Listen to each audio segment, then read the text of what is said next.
జైలుకెళ్లిన రుద్రకి ఆ రాత్రి నిద్ర పట్టలేదు. తను అరెస్టయ్యాననే బాధ కంటే నందిని మోసం చేసిందనే బాధే అతనికి కంటిమీద కునుకు లేకుండా చేస్తోంది. ట్రూ లవ్ ఇంత బాధనిస్తుందని ఊహించలేదు. నందిని కోసం నా జీవితాన్ని కూడా త్యాగం చేశాను. అయినా కూడా తను ఏమాత్రం నా మీద కనికరం చూపించట్లేదు. ఎందుకు నందిని ఇలా చేస్తున్నావు? 12 ఏళ్లుగా నీకోసం ఎన్నో కలలు కన్నాను. నిన్ను కలవాలని, నీతో హ్యాపీనెస్ షేర్ చేసుకోవాలని ఆరాటపడ్డాను. కాని ఎందుకింత దారుణంగా బిహేవ్ చేస్తున్నావు అని బాధగా అనుకున్నాడు రుద్ర. చుట్టూ అంధకారం నిండుకున్నట్టు, ముందున్న దారి సరిగా కనిపించనట్టు చాలా లోగా ఫీలవుతున్నాడు. అదే సమయంలో బాగా పొద్దుపోయాక ఇంటికి చేరుకున్న నందిని కార్ పార్క్ చేసి విసురుగా వెళ్లి తలుపుని దబాదబా బాదింది. అమ్మా, తలుపు తెరు, నా జీవితం ఇక్కడ తగలబడిపోతుంటే నువ్వు హాయిగా పడుకున్నావా అని కేకలేసింది. కూతురి వాయిస్ విని ఉలిక్కిపడిన రాజేశ్వరి హడావిడిగా డోర్ తీసి, ఏమైందే? దయ్యం కాని పట్టిందా? తలుపులు అలా బాధేస్తున్నావేంటి? సరే కాని పార్టీకి వెళ్లిన సంగతేమైంది? ఏమైనా డబ్బులు చిక్కాయా లేదా అని అడిగింది. నా బొంద చిక్కాయి. డబ్బులు మాట అటుంచు. నీ అల్లుడు చేసిన పనికి నా ఫ్రెండ్స్ అందరూ నా మొహాన్ని ఉమ్మేస్తున్నారే. చిల్లి గవ్వ కూడా దక్కకుండా చేశాడు. ఇప్పుడు ఎవరూ సింగిల్ రూపీ కూడా ఇచ్చేలా లేరు అని పార్టీలో జరిగిందంతా పూసగుచ్చినట్టు చెప్పింది నందిని. ఎంత పనిచేశాడే నీ మొగుడు? అసలు ఇదంతా మీ తాతయ్య వల్లే వచ్చింది. ఆ రోజు గనక నీకు ఇతనిచ్చి పెళ్లి చేయకుంటే మన జీవితాలు సాఫీగా వెళ్ళిపోయేవి. అంతా మన కర్మ అని తిట్టుకుంది రాజేశ్వరి. ఇక చాలమ్మా, రుద్రతో నేనిక కాపురం చేయలేను. నాకు డివోర్స్ కావాలి. నా లైఫ్ నాకు నచ్చినట్టుగానే బతుకుతాను అని సీరియస్గా చెప్పింది నందిని. ఆ మాట వినగానే రాజేశ్వరి ఉలిక్కిపడింది. కూతుర్ని కూల్ చేస్తూ, నీ బాధ నాకు అర్థమవుతోంది బేబీ. కానీ నీకు మీ మ్యారేజ్ అగ్రిమెంట్ గుర్తుంది కదా? ఒకవేళ నువ్వు డివోర్స్ ఇస్తే మన ఆస్తిలో సగం ఆ రుద్రాకే ఇవ్వాల్సి ఉంటుంది. అందుకే కాస్త కూల్గా ఆలోచించు అని నిదానంగా చెప్పింది. అబ్బా మమ్మీ, నాకేం చెప్పకు ప్లీజ్. నేను ఫైనల్ డెసిషన్ తీసుకున్నాను. ఈ విషయంలో నేనెవ్వరి మాట వినను. ఆ జిడ్డుని వదిలించుకోవడానికి ఇదే రైట్ టైం అని సీరియస్గా చెప్పింది నందిని. కూతురు అంతలా పట్టుబట్టేసరికి రాజేశ్వరి కూడా ఆ నిర్ణయానికి తలూపింది. ఇక్కడ తల్లి కూతుళ్ళిద్దరూ రుద్రకి ఎలా విడాకులిచ్చి వదిలించుకోవాలా అని చూస్తుంటే, రుద్ర మాత్రం ఇంకా తన చిన్ననాటి ప్రేమకి, తన ఆత్మగౌరవానికి మధ్య ఇరుక్కుని సతమతమవుతున్నాడు. నేనిప్పుడు నా కోసం ఫైట్ చేయాలా, లేక నా చిన్ననాటి ప్రేమ కోసం ఫైట్ చేయాలా? అసలేం అర్థం అవ్వట్లేదే. శివ శివ అని బాధగా అనుకున్నాడు రుద్ర. సరిగ్గా 12 ఏళ్ల క్రితం జరిగిన ఇన్సిడెంట్స్ అన్నీ రుద్రకి మెల్లమెల్లగా గుర్తుకు రాసాగాయి. అసలా రాత్రి, ఆ భయంకరమైన రాత్రి, నువ్వు నా చేతిలో చెయ్యి వేసి చేసిన ప్రమాణాన్ని ఎలా మర్చిపోయావు నందిని అని తన గతాన్ని తలుచుకోగానే చిన్నప్పటి అమాయకమైన ముఖం, అందమైన కళ్ళు, తేనెలాంటి ఆ చిన్నారి స్వరం అన్నీ గుర్తుకొచ్చి రుద్ర ఒక్కసారిగా పులకరించిపోయాడు. నందిని, నా చిన్నప్పటి ప్రేమ. అలాంటి తనని ఎలా వదిలేస్తాను? తను లేకుండా ఎలా బతుకుతాను అని మనసులో అనుకున్నాడు. మరుసటి రోజు ఉదయాన్నే నిద్రలేచిన నందిని, ఆ ఫూల్కి డివోర్స్ ఇచ్చి నా లైఫ్ నాకు నచ్చినట్టుగానే స్టార్ట్ చేస్తాను. ఇన్నాళ్లకు నేను ఫ్రీ బర్డ్ అవ్వబోతున్నాను అని మనసులో అనుకుంటూ అద్దంలో తన అందాన్ని చూసుకుని మురిసిపోతోంది. విడాకులకు అప్లై చేయడానికి లాయర్ని కలవడానికి వెళ్తోంది నందిని. అందుకనే తనకు ఎంతో ఇష్టమైన పింక్ కలర్ చీర కట్టుకుని బ్లాక్ కలర్ స్లీవ్లెస్ బ్లౌజ్ వేసుకుంది. ఆమె అందమైన భుజాలు ఆ బ్లాక్ కలర్ బ్లౌజ్లో మరింత అందంగా కనిపిస్తూ ఏ మగాడినైనా కవ్వించేలా ఉన్నాయి. అప్పటికే లివింగ్ రూంలో నందిని ఫ్రెండ్ కిషోర్ ఆమె కోసం వెయిట్ చేస్తూ ఉన్నాడు. కిషోర్కి నందిని అంటే పిచ్చి. ఇప్పుడు ఆమె విడాకులు తీసుకోబోతోందనే విషయం తెలియగానే తను కొన్న లగ్జరీ కార్ని డ్రైవ్ చేసుకుంటూ వచ్చి ఇక్కడ వాలిపోయాడు. అతన్ని చూడగానే, చానాళ్ల తర్వాత కనిపించావు కిషోర్, ఏంటి విశేషాలు? చాలా కాస్ట్లీ కారు కొన్నట్టున్నావు కదా అని ఉత్సాహంగా అడిగింది రాజేశ్వరి. ఆ మాటలకు కిషోర్ నవ్వుతూ, అవునంటే రీసెంట్గానే నాకు ప్రమోషన్ వచ్చింది. ప్రజెంట్ నాకు 5 కోట్ల ప్యాకేజీ ఉంది అని చెప్పాడు. ఆ మాటకు రాజేశ్వరి కళ్ళు మెరిసిపోయాయి. అబ్బా, నీలాంటివాడు నాకు అల్లుడైనా ఎంత బాగుండేది. మా అల్లుడు ఉన్నాడు, చూడ్డానికి రాకుమారుళ్లా ఉన్నా చిల్లి గవ్వ కూడా సంపాదించింది లేదు. ఏ జన్మలో ఏ పాపం చేసుకున్నామో మా నందిని వాణ్ణి పెళ్లి చేసుకోవాల్సి వచ్చింది. నీకో విషయం చెప్పనా? వాళ్ళిద్దరికీ పెళ్ళయిందన్న మాటే కాని ఇంతవరకు వాళ్ళకి ఫస్ట్ నైట్ అవ్వలేదు. వాళ్ళిద్దరి బెడ్రూమ్స్ కూడా సపరేట్గానే ఉంటాయి అని కన్నుగీటి చెప్పింది రాజేశ్వరి. ఇదిలా ఉంటే హోటల్లో జరిగిన అవమానానికి ప్రతీకారం తీర్చుకోవడానికి పోలీస్ స్టేషన్కి కాల్ చేశాడు అర్జున్. ఇన్స్పెక్టర్కి లంచం ఆఫర్ చేసి రుద్రను టార్చర్ పెట్టమని ఆర్డర్ వేశాడు. ఇన్స్పెక్టర్ రుద్రను సీరియస్గా చూస్తూ, ఏంట్రా అలా చూస్తున్నావు? పెట్టుకోకూడని వాళ్లతో పెట్టుకున్నావు. రే, వీడి బట్టలోడు తీసి తలకిందులుగా వేలాడదీయండి. వీడి బలుపంతా కరిగిద్దాం అని అన్నాడు. రుద్ర శివుడికి పరమభక్తుడు. ఇలాంటి కష్టాలు ఎదురైన ప్రతిసారి కళ్ళు మూసుకుని ఆ మహాశివుడికి ప్రార్థన చేస్తాడు. ఇప్పుడు కూడా ఒక మూల కూర్చుని ఓం నమః శివాయ అని శివనామస్మరణ చేస్తున్నాడు. అప్పుడే ఇద్దరు కానిస్టేబుల్స్ రుద్ర దగ్గరకు వెళ్లి అతని చేతులను గట్టిగా పట్టుకున్నారు. నిజానికి వాళ్లు తన చేతిని పట్టుకున్నందుకు అతనికేం కోపం లేదు. కాని వాళ్లు తను చేస్తున్న జపానికి అంతరాయం కలిగించారు. అందుకే అంత కోపంగా ఉన్నాడు. రుద్ర కళ్ళు తెరిచి చూడగానే ఆ కళ్లల్లో ఏదో మెరుపు కనిపించింది. తన ఎదురుగా ఉన్న కానిస్టేబుల్స్ని సీరియస్గా చూశాడు. వాళ్లను అక్కడికక్కడే కళ్లతోనే కాల్చేస్తాడేమోనని అనిపించింది. తన భయాన్ని కంట్రోల్ చేసుకుంటూ ఈసారి అతని చేతిలో ఉన్న రుద్రాక్షమాలను లాక్కోవడానికి ప్రయత్నించాడు ఓ కానిస్టేబుల్. అంతే, ఓం నమః శివాయ అని గట్టిగా అరుస్తూ కానిస్టేబుల్స్ని తలకిందులుగా వేలాడదీసి గోడకు విసిరి కొట్టాడు రుద్ర. కింద పడ్డ ఆ ఇద్దరూ అక్కడ ఒక్క క్షణం కూడా ఉండకుండా బయటికి పారిపోయారు. ఆ వెంటనే ఇన్స్పెక్టర్తో పాటు మరొక 10 మంది కానిస్టేబుల్స్ లోపలికొచ్చారు. రావడమే కర్రలు పట్టుకుని ఇష్టం వచ్చినట్టు కొట్టి రుద్రని తలకిందులుగా వేలాడదీశారు. వాళ్లు కొట్టిన దెబ్బలకు రుద్ర బాడీ అంతా హూనమైంది. రుద్ర బాడీ నుంచి రక్తం నీళ్లు కారుతున్నట్టు బొట్లు బొట్లుగా జారి నేలమీద పడుతోంది. పోలీసులందర్నీ చితక్కొట్టడానికి రుద్రకి 1 నిమిషం చాలు. అతనికి కోపం తగ్గగానే అనవసరంగా 2 కానిస్టేబుల్స్ని కొట్టానని ఫీలయ్యాడు. అప్పుడే అందరూ కలిసి రుద్ర మీద అటాక్ చేశారు. వాళ్లను తిరిగి కొట్టడం ఇష్టం లేక ఆ దెబ్బలను మౌనంగా భరించాడు. రుద్రకి ఎదురుగా నిలబడ్డ ఇన్స్పెక్టర్ బెల్ట్ తీసుకుని వీటి బట్టలిప్పి అందరి ముందు నగ్నంగా నిలబెట్టండి అని ఆర్డర్ వేశాడు. 2 కానిస్టేబుల్స్ రుద్ర బాడీపై నుంచి బట్టలు విప్పడానికి దగ్గరికి వెళ్లారు. కాని చిత్రంగా రుద్ర చాలా కూల్గా కనిపించాడు. అది తుఫాన్కి ముందొచ్చే ప్రశాంతత అని వాళ్ళకప్పుడు తెలీదు. అందరూ చూస్తుండగానే పోలీస్ స్టేషన్లో పరిస్థితి మారింది. ఒక్కసారిగా అక్కడి వాతావరణం కంప్లీట్గా మారిపోయింది.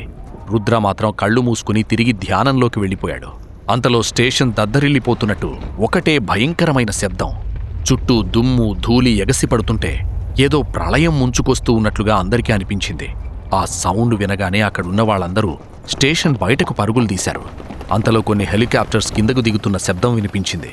ఇదంతా చూస్తున్న ఇన్స్పెక్టర్కి అక్కడున్న కానిస్టేబుల్స్కి దిమ్మ తిరిగిపోయింది. అక్కడేం జరుగుతుందో ఎవరికీ అర్థం కావట్లేదు.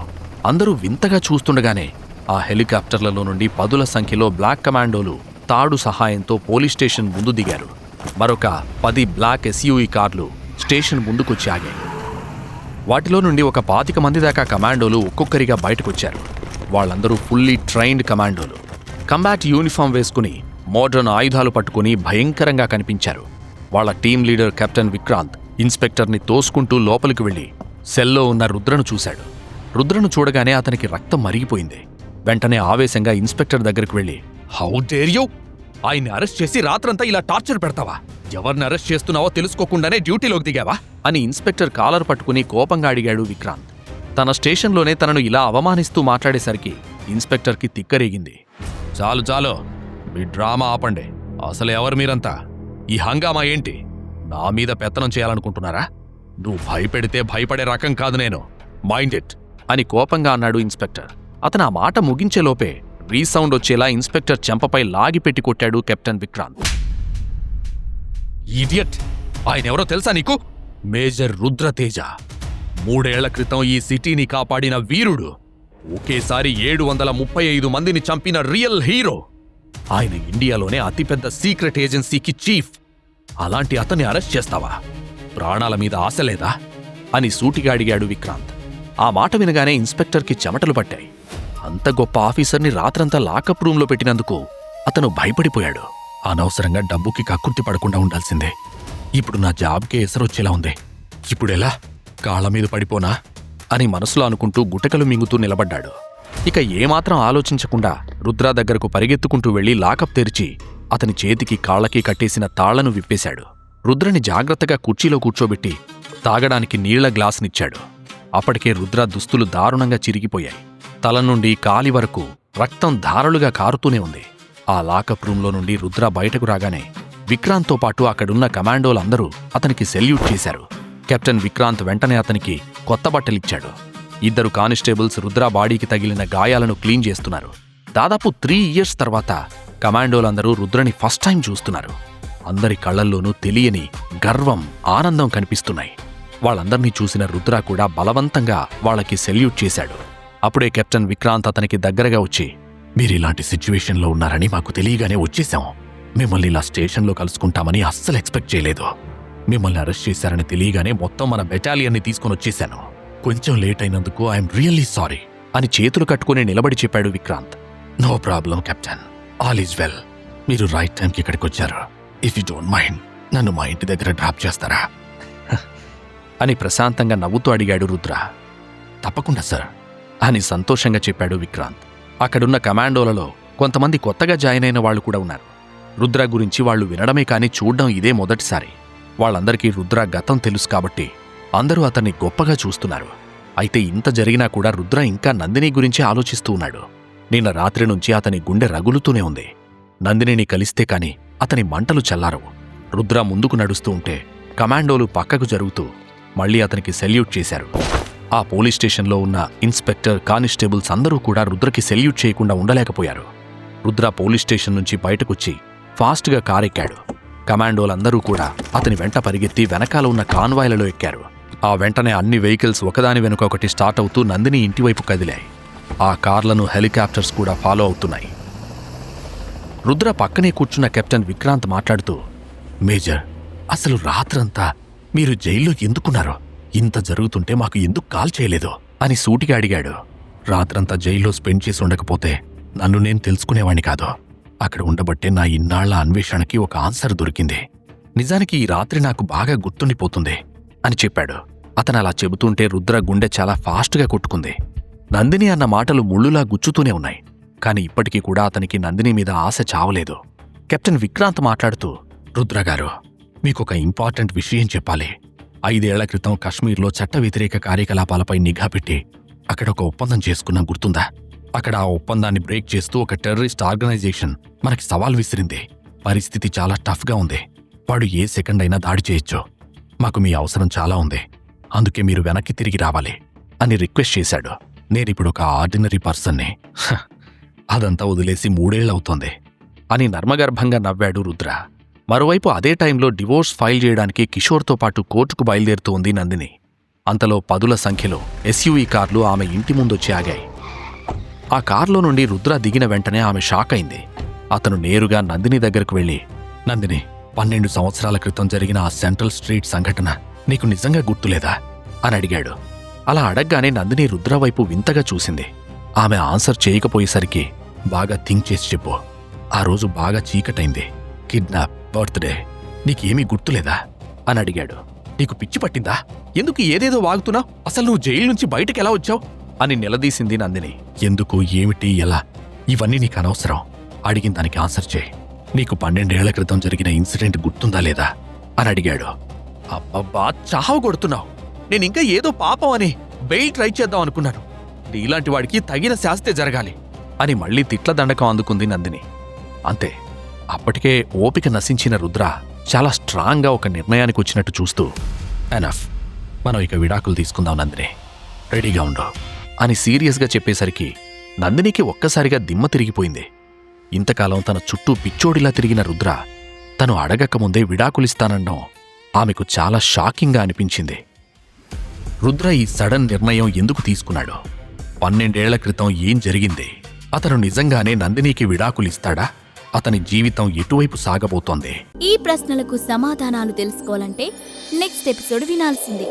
క్రింద ఇచ్చిన లింక్ ని క్లిక్ చేసి పాకెట్ ఎఫ్ఎం యాప్ ని ఇన్స్టాల్ చేసుకోండి. Stay tune to pocket FM.